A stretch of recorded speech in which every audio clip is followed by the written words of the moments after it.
Hi అండి, welcome back to dine with Divya. ఈరోజు వీడియోలో మామిడికాయ ముక్కల పచ్చడిని ఎలా తయారు చేసుకోవాలో మీతో షేర్ చేసుకోబోతున్నాను. చాలా సింపుల్ అండి. ఈ వీడియోలో చూపించే కొలతల్ని ఫాలో అయ్యి చేశారంటే సూపర్ టేస్టీగా పర్ఫెక్ట్గా ముక్కల పచ్చడి ఎవరైనా పెట్టేయచ్చు. సమ్మర్లో అనే కాకుండా మామిడికాయలు మన దగ్గర ఎప్పుడున్నా ఈ విధంగా పచ్చడిలా చేసుకోవచ్చు.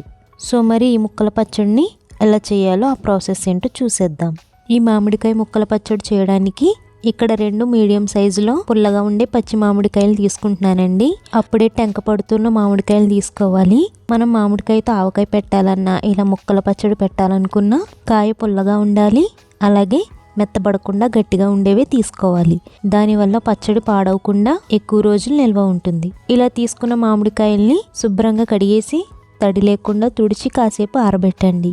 తడి ఆరిపోయాక ఈ విధంగా 1 ఇంచ్ సైజు ముక్కలుగా కట్ చేసుకోవాలి. మరీ చిన్నగా కాకుండా మరీ పెద్ద ముక్కలుగా ఉండకుండా ఈ సైజులో ఉండేలా కట్ చేసుకుని పక్కన పెట్టుకోండి. ఇప్పుడు ఒక కడాయిలో 3 స్పూన్ల వరకు ఆవాలు వేసుకోవాలి. నెక్స్ట్ 1 స్పూన్ వరకు మెంతులు వేసుకుని మీడియం ఫ్లేమ్లో కలర్ మారి కమ్మటి వాసన వచ్చే వరకు డ్రై రోస్ట్ చేసుకోవాలి.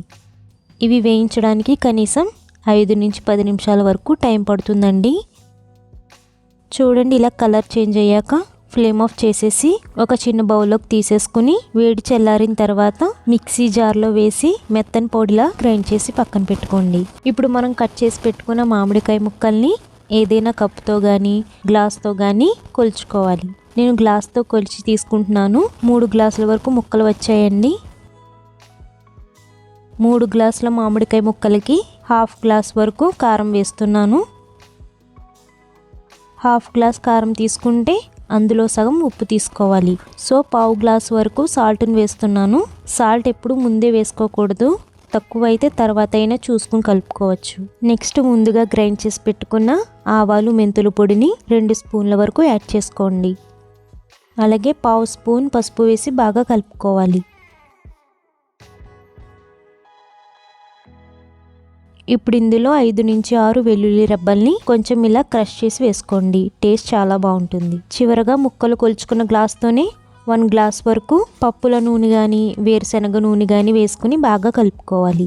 నూనె ఎప్పుడు కొంచెం ఎక్కువగానే వేసుకోవాలండి. అలా వేసుకుంటే మామిడికాయ ముక్కలు బాగా ఊరుతాయి. అలాగే ఎక్కువ రోజులు పచ్చడి నిల్వ ఉంటుంది. ఇది మనం ఇన్స్టెంట్గా చేస్తున్నాం కాబట్టి కలిపిన తర్వాత ఒకసారి టేస్ట్ చూసుకుని ఉప్పు కానీ కారం కానీ తక్కువైనా మనం అడ్జస్ట్ చేసుకోవచ్చు. ఇలా బాగా కలిపిన తర్వాత తడి లేని ఏదైనా గ్లాస్ జార్లో కానీ జాడీలో కానీ పెట్టుకుంటే కనీసం 2 నెలల పాటు స్టోర్ చేసుకోవచ్చు.